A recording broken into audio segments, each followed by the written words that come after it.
Imagine, tu te lances dans une nouvelle relation, tu y crois, tu t'investis, et quelques semaines plus tard, tu réalises que c'est encore la mauvaise personne.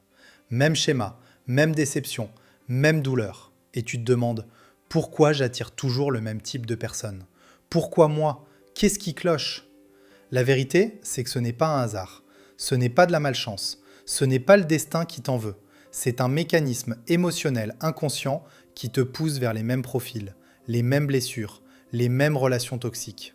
Mais la bonne nouvelle, une fois que tu comprends ce mécanisme, tu peux briser ce cycle. Tu peux arrêter d'attirer les mauvaises personnes et surtout, tu peux commencer à attirer celles qui te respectent, te valorisent et t'aiment réellement. Alors reste bien avec moi. On va voir comment arrêter définitivement d'attirer les mauvaises personnes en amour et reconstruire un radar émotionnel qui ne trompe plus. Conseil numéro 1. Comprendre ton schéma relationnel. Ce qui t'attire et ce qui te détruit. C'est comme marcher dans une forêt en empruntant toujours le même chemin, sans t'en rendre compte. Tu crois avancer vers quelque chose de nouveau, mais en réalité, tu retournes toujours au même endroit. En amour, c'est pareil. Tant que tu ne comprends pas ton schéma relationnel, tu vas répéter les mêmes histoires, avec les mêmes profils et les mêmes douleurs. Comprendre ton schéma relationnel, c'est identifier ce qui t'attire inconsciemment. Les personnes indisponibles, les relations intenses, les personnalités narcissiques, les gens blessés que tu veux sauver, les partenaires qui te rappellent quelque chose de ton passé. Et c'est aussi comprendre ce qui te détruit. Le manque de respect, l'instabilité, la manipulation, les efforts à sens unique. Quand tu vois ce schéma clairement, tu reprends le pouvoir. Tu arrêtes de croire que l'amour est comme ça. Et tu comprends que c'est ton passé qui choisissait à ta place. Changer ton schéma, c'est choisir différemment. Et ça change tout. Je suis sûr que tu as vécu cette situation où tu t'es dit « Pourquoi je retombe toujours sur le même genre de personne ?» Ou encore « Je savais que ça finirait mal, mais j'y suis allé quand même. » C'est ça, ton schéma. Une attirance automatique, pas un choix conscient. Selon une étude publiée dans le Journal of Social and Personal Relationships, 78% des gens répètent inconsciemment leurs anciens schémas relationnels et ceux qui prennent conscience de leur pattern réduisent de 62% le risque de retomber dans une relation toxique. En clair, comprendre ton schéma, c'est la première clé pour arrêter d'attirer le mauvais et commencer à attirer le bon. Conseil numéro 2. Guérir tes blessures affectives pour ne plus chercher l'amour dans le manque. C'est comme chercher de l'eau dans un désert. Quand tu as trop soif, tu bois n'importe quoi, même ce qui te fait du mal. En amour, c'est pareil.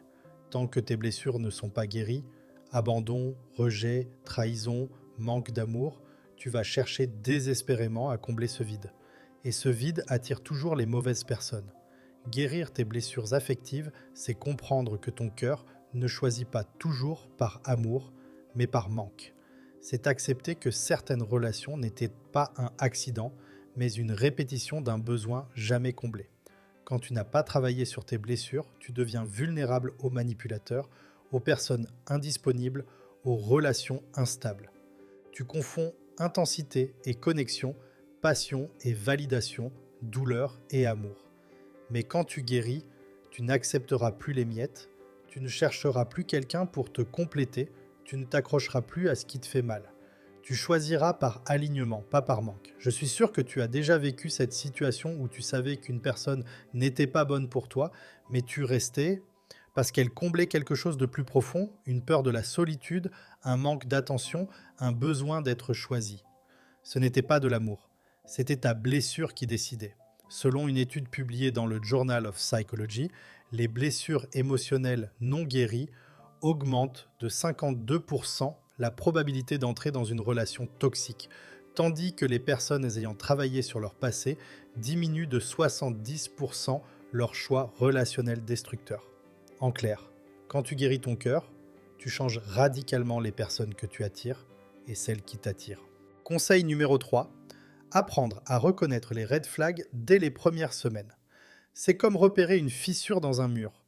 Au début, elle paraît minuscule, insignifiante. Mais si tu ignores le signe, le mur finit toujours par s'effondrer. En amour, les red flags fonctionnent exactement comme ces fissures. Ils sont visibles tôt, mais tu dois vouloir les voir. Reconnaître les red flags dès le début, c'est arrêter d'idéaliser, de justifier, d'excuser. C'est observer l'autre plutôt que de projeter ce que tu veux voir. C'est accepter que quelqu'un qui manque de respect, qui manipule, qui est incohérent, qui souffle le chaud et le froid, qui dénigre ses ex, qui ne sait pas communiquer, te montre déjà qui il est. Les mauvaises personnes ne deviennent pas toxiques plus tard. Elles le sont dès le début, mais leur charme, ton enthousiasme ou tes blessures t'empêchent de voir ce qu'elles révèlent déjà. Quand tu apprends à reconnaître les signaux d'alerte, tu arrêtes de perdre du temps, de l'énergie et tu arrêtes d'entrer dans des relations vouées à te blesser. Je suis sûr que tu as vécu cette situation où, avec du recul, tu t'es dit « En vrai, les signes étaient là dès le début ». Un mensonge léger, un manque d'effort, un comportement étrange, une jalousie excessive, une critique gratuite. Tu les avais vus, mais tu ne voulais pas encore y croire. Selon une étude publiée dans le Journal of Interpersonal Relationships, 90% des personnes engagées dans une relation toxique affirment avoir remarqué des red flags dans les premières semaines, mais ne pas les avoir pris au sérieux. En clair, les signes ne manquent jamais. C'est notre volonté de les ignorer qui nous met en danger. Conseil numéro 4. Arrêtez de confondre intensité avec connexion. C'est comme confondre un feu d'artifice avec un feu de cheminée. Le premier explose, éblouit, impressionne, puis disparaît en quelques secondes. Le second chauffe lentement, profondément, durablement. En amour, beaucoup de gens se laissent hypnotiser par l'intensité alors qu'elle n'a rien à voir avec une vraie connexion. L'intensité, c'est ce qui te fait vibrer très vite, les messages passionnés, l'attirance immédiate, l'énergie débordante, les promesses rapides, les émotions extrêmes. Mais l'intensité vient souvent des blessures, du manque ou de personnalités instables. La connexion, elle, est calme, stable, profonde, saine. Elle se construit, elle ne te dévore pas. Quand tu confonds les deux, tu te retrouves attiré par des personnes toxiques, narcissiques ou émotionnellement instables. Parce que leur intensité ressemble à de la passion, mais ce n'est que du chaos déguisé. Je suis sûr que tu as vécu cette situation où une relation a commencé très fort, très vite, et a fini tout aussi violemment. Tu t'es dit, c'était tellement intense, ça devait être spécial. Mais ce n'était pas spécial, c'était instable. Une vraie connexion ne brûle pas, elle réchauffe. Selon une étude publiée dans le Journal of Social and Personal Relationships, les relations qui commencent très intensément ont 4 fois plus de chances de devenir toxiques, tandis que les connexions construites lentement ont 67% plus de probabilité d'être stables et durables. En clair, l'intensité attire, mais seule la connexion construit. Conseil numéro 5. Ne plus courir après ceux qui sont distants ou indisponibles émotionnellement. En amour, poursuivre quelqu'un d'indisponible émotionnellement crée exactement ce genre de course sans fin, où tu donnes tout pendant que l'autre ne donne rien. Les personnes distantes éveillent souvent un faux sentiment de défi. Tu veux les rassurer, les convaincre, les apprivoiser. Tu interprètes leur silence, tu excuses leurs absences, tu justifies leur froideur. Mais ce n'est pas de l'amour, c'est une poursuite qui te vide. Une personne indisponible ne change pas parce que tu insistes. Elle ne devient pas émotionnellement présente parce que tu donnes plus. En réalité, plus tu cours, plus elle prend ses distances et plus tu confonds la frustration avec de l'attachement. Sortir de ce schéma, c'est comprendre que quelqu'un qui veut être dans ta vie le montre clairement, sans ambiguïté. Je suis sûr que tu as vécu cette situation où tu faisais tous les efforts. Envoyer le premier message, relancer, proposer, rassurer, pendant que l'autre donnait le strict minimum. Et tu croyais que si tu faisais un peu plus, ça marcherait. Mais non, ce n'était pas une relation. C'était toi qui courais seul. Selon une étude publiée dans le Journal of Personality and Social Psychology, les personnes qui poursuivent des partenaires émotionnellement indisponibles développent 2 à 3 fois plus de stress et d'attachement anxieux, tandis que les relations équilibrées réduisent ces effets de plus de 60%. En clair, arrêter de courir, c'est enfin laisser venir quelqu'un qui veut vraiment de toi. Conseil numéro 6. Choisir des partenaires cohérents, stables et prévisibles. C'est comme choisir un sol pour construire une maison. Si tu construis sur du sable mouvant, tout s'effondre tôt ou tard. Mais si tu construis sur un terrain solide, stable, prévisible, tout devient plus simple, plus sûr, plus durable. En amour, c'est pareil. La stabilité, c'est la base du vrai bonheur. Pas l'instabilité émotionnelle qui te fait vibrer puis souffrir. Choisir un partenaire cohérent, c'est choisir quelqu'un dont les paroles correspondent aux actes. Choisir quelqu'un de stable, c'est s'engager avec une personne qui sait ce qu'elle veut, qui ne joue pas, qui ne te manipule pas par silence ou contradiction. Choisir quelqu'un de prévisible, ce n'est pas choisir l'ennui. C'est choisir la sécurité émotionnelle. Tu sais comment il réagit, tu sais où il en est, tu sais qu'il est là. Parce que le chaos peut être excitant, mais il détruit. La stabilité peut sembler calme, mais elle construit, et ce n'est qu'avec quelqu'un de cohérent que tu peux réellement t'épanouir. Pas juste survivre à des montagnes russes émotionnelles. Je suis sûr que tu as vécu cette situation où la personne instable te captivait par son énergie, son intensité, son côté imprévisible, mais où au fond tu vivais dans le stress, l'angoisse, la confusion. Et un jour tu as rencontré quelqu'un de stable, et tu as ressenti un apaisement profond, comme si ton cœur pouvait enfin respirer. Ce n'était pas ennuyeux, c'était sain. Selon une étude publiée dans le Journal of Marriage and Family, la cohérence et la stabilité émotionnelle du partenaire sont les deux plus grands prédicteurs de réussite relationnelle à long terme, augmentant la satisfaction amoureuse de 72% par rapport au couple marqué par l'instabilité. En clair, arrête de chercher les montagnes russes et choisis enfin celui ou celle qui te donne un terrain solide pour aimer. Conseil numéro 7. Fixer des limites claires et les respecter. C'est comme installer une clôture autour d'un jardin. Elle ne sert pas à enfermer, elle sert à protéger ce qui est précieux. En amour, fixer des limites, c'est exactement ça. Définir ce que tu acceptes, ce que tu refuses, ce que tu tolères, et surtout ne plus laisser personne piétiner ton espace intérieur.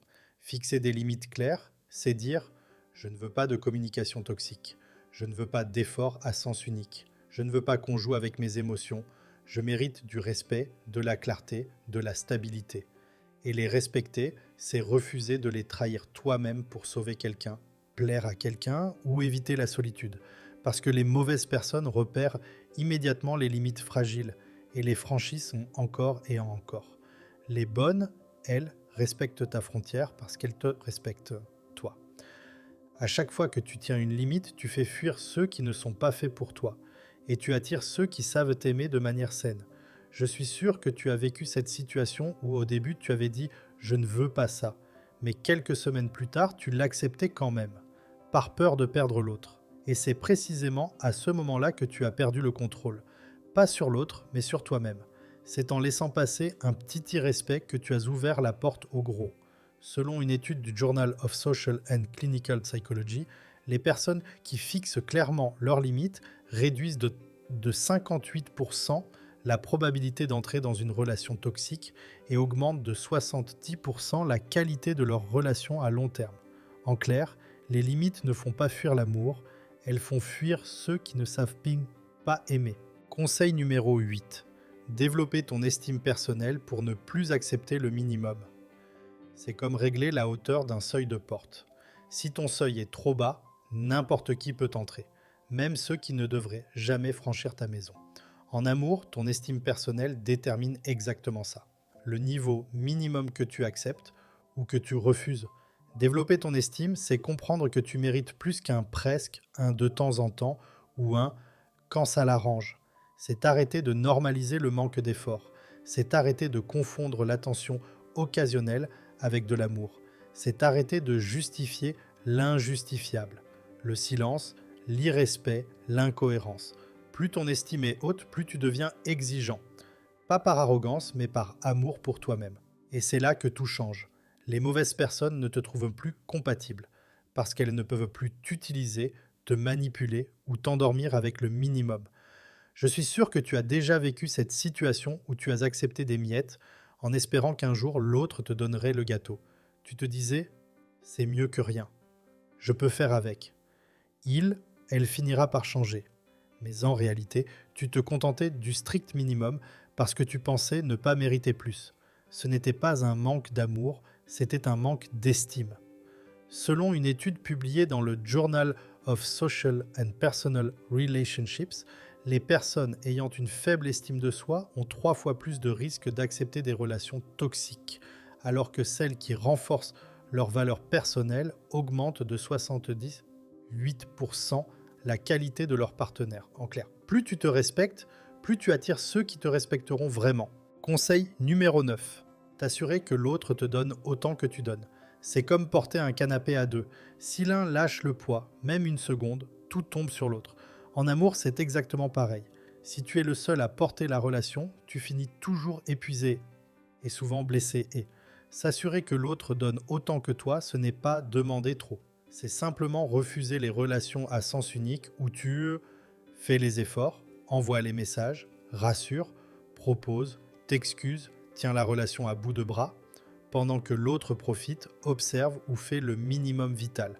Quand l'investissement n'est pas équilibré, tu commences à t'attacher seul, à ressentir la peur de perdre, à faire des compromis que l'autre ne ferait jamais. Le déséquilibre crée la dépendance. L'équilibre crée l'amour. Quand tu vérifies que la personne donne autant que toi, en attention, en respect, en initiative, en effort, tu modifies automatiquement la dynamique. Les mauvaises personnes fuient parce qu'elles n'ont rien à offrir. Les bonnes restent.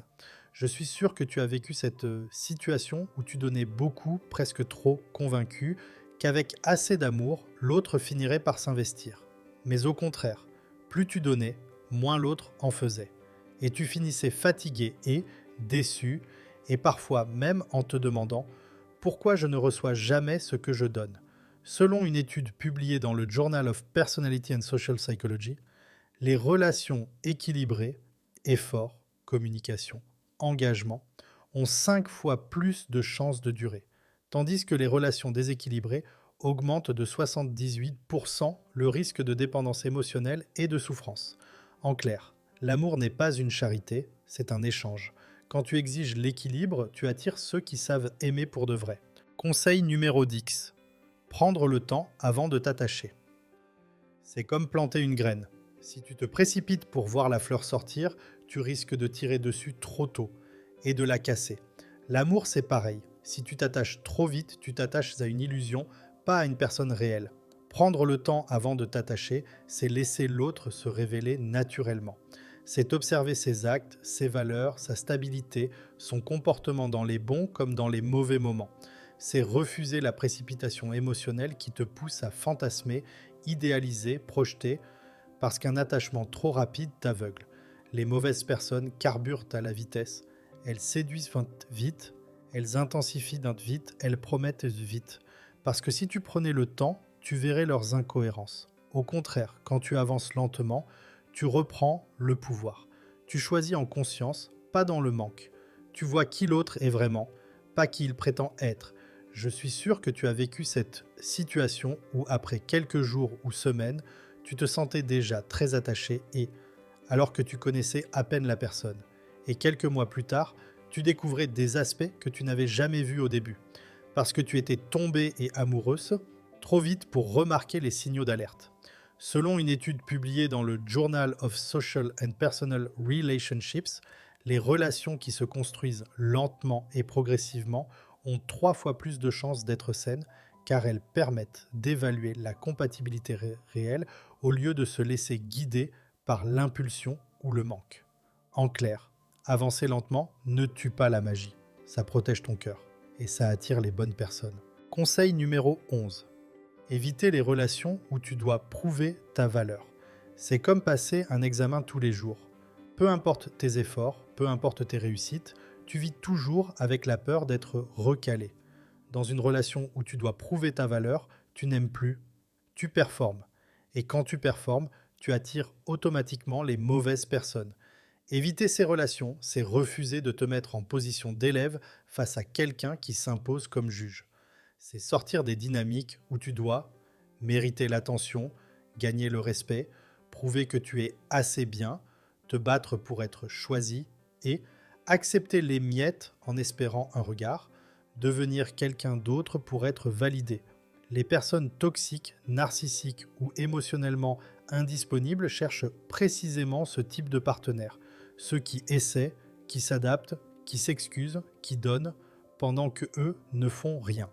Mais une personne saine ne te demande jamais de prouver ta valeur. Elle la reconnaît, elle la respecte, elle la confirme, et elle te choisit sans te mettre en compétition. Je suis sûr que tu as vécu cette situation où tu avais l'impression de devoir toujours faire plus. Être plus calme, plus gentil, plus séduisant, plus patient, plus fort et juste pour obtenir le minimum. Tu sentais que tu devais gagner son amour comme si tu n'étais jamais suffisant. Ce n'était pas de l'amour, c'était une mise à l'épreuve permanente. Selon une étude publiée dans le Journal of Social and Clinical Psychology, les relations basées sur la validation externe augmentent de 85% le risque d'entrer dans une dynamique toxique, tandis que les personnes qui refusent ces schémas renforcent leur bien-être et attirent des partenaires plus équilibrés. En clair, l'amour n'est pas un concours et tu n'as rien à prouver pour être aimé. Conseil numéro 12. Observez les actes, pas les mots. C'est comme écouter un guide touristique qui te décrit un paysage magnifique, mais quand tu tournes la tête, il n'y a rien, juste du vent. En amour, les belles paroles créent des illusions, mais les actes révèlent la vérité. Ceux qui parlent beaucoup mais ne font rien sont ceux qui te blessent le plus. Observer les actes plutôt que les mots, c'est regarder ce que la personne fait vraiment. Est-ce qu'elle te respecte? Est-ce qu'elle tient ses promesses? Est-ce qu'elle revient même quand ce n'est pas simple? Est-ce qu'elle s'excuse, change, s'investit? Ou est-ce qu'elle dit « je t'aime mais te néglige, je vais changer » mais répète « je veux toi mais disparaît ». Les mauvaises personnes savent parfaitement parler. Elles savent séduire, promettre, rassurer, mais elles s'effondrent dès qu'il faut agir. Les bonnes, elles, sont cohérentes. Elles te montrent, elles ne se contentent pas de dire. Quand tu commences à observer les actes, tu arrêtes instantanément d'attirer ceux qui te manipulent avec les mots. Je suis sûr que tu as vécu cette situation où quelqu'un te disait exactement ce que tu voulais entendre, mais ne faisait jamais ce qui comptait vraiment. Tu restais parce que ses paroles t'attachaient. Mais au fond, tu savais que ses actes ne suivaient pas. Ce n'était pas un manque d'amour de ta part, c'était un manque d'observation. Selon une étude publiée dans le Journal of Personality and Social Psychology, la cohérence entre paroles et actions est le premier indicateur de fiabilité relationnelle, et les personnes qui se fient aux actes plutôt qu'aux mots réduisent de 72% le risque d'entrer dans une relation toxique. En clair, les mots séduisent, mais les actes révèlent qui méritent vraiment ton cœur. Conseil numéro 13. Cherchez la sécurité affective plutôt que les montagnes russes émotionnelles. C'est comme choisir entre un bateau stable qui t'emmène loin et un manège qui te secoue dans tous les sens. Le manège est excitant, il donne des sensations fortes, il te fait sentir vivant, mais il ne t'amène nulle part. La sécurité affective, elle, est moins spectaculaire. Mais c'est elle qui construit de l'amour durable, du respect et du vrai bonheur. Chercher la sécurité affective, c'est préférer les relations où tu te sens paisible, respecté, compris, soutenu, plutôt que celles où tu vis un cycle constant d'intensité, de doute, de stress, puis de passion temporaire. Les mauvaises personnes te donnent des frissons, mais jamais de stabilité. Elles te font vibrer, puis te font souffrir. Elles créent du manque, du chaos, du besoin, et toi tu confonds cette agitation avec de l'amour. Mais l'amour vrai ne fait pas mal. Il rassure, il apaise, il te permet de respirer et de t'épanouir. Je suis sûr que tu as vécu cette situation où une relation instable te rendait accro. Un jour euphorique, le lendemain anxieuse. Tu savais que ce n'était pas sain, mais tu n'arrivais pas à t'en détacher. Et puis un jour, tu as rencontré quelqu'un de stable, peut-être moins vibrant au début, mais avec qui tu te sentais enfin en sécurité. Et tu as compris que le calme n'était pas ennuyeux. C'était du respect. Selon une étude publiée dans le Journal of Social and Personal Relationships, les relations offrant un haut niveau de sécurité affective augmentent de 80% la satisfaction amoureuse à long terme, tandis que les relations intenses mais instables augmentent de 70% les risques de dépendance émotionnelle et de souffrance. En clair, les montagnes russes donnent des sensations, mais seule la sécurité affective construit un amour qui dure. Conseil numéro 14. Ne plus ignorer ton intuition, elle voit souvent le danger avant toi. C'est comme entendre un léger bruit dans une maison la nuit. Tu ne vois rien, tu ne comprends pas encore. Mais ton corps sait déjà qu'il y a quelque chose qui cloche. En amour, ton intuition fonctionne exactement comme ce signal silencieux. Elle ressent avant que ton esprit n'analyse.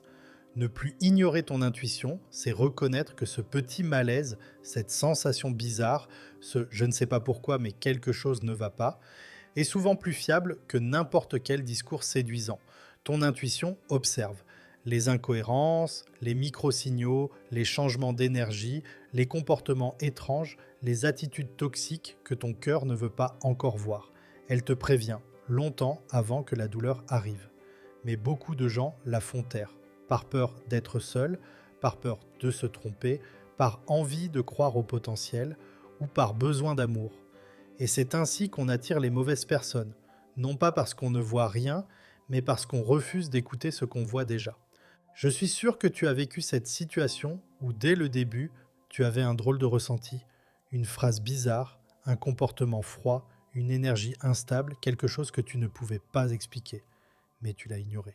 Et quelques semaines ou mois plus tard, tu t'es dit « je le savais, je l'avais senti ». Ton intuition n'avait pas tort, c'est juste toi qui ne l'as pas écouté.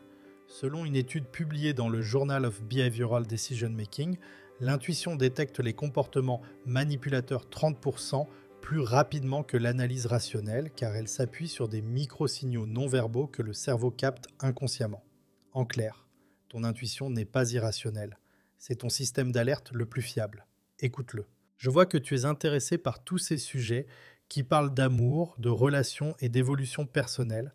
Alors abonne-toi maintenant pour ne pas rater mes prochaines vidéos sur le thème de l'amour.